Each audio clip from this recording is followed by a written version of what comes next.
That's really interesting that you said that. And I think it's great that you brought up Turing specifically, because I will say one of the reasons why I remember so much about Alan Turing actually is because the two first ways that I was really introduced to him were through science narratives.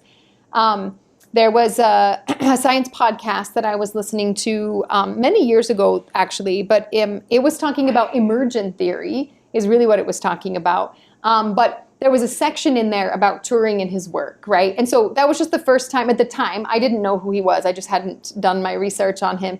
And so he was part of this wider story about how we think about emergence and how we think about the way in which like patterns emerge, right? Yeah.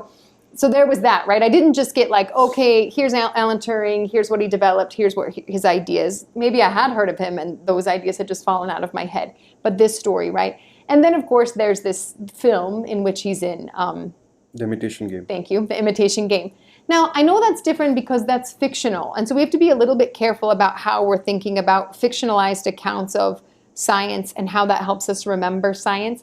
Except that I would just say, I would admit that they have great power. And maybe with that, we have to be careful. We have some responsibility there. Because once something gets into a popular film, that is the fact for many people, right? So whatever was fictionalized about Turing's life in that film, everybody now thinks of Alan Turing that way because we saw the film and the story was great and it was very captivating.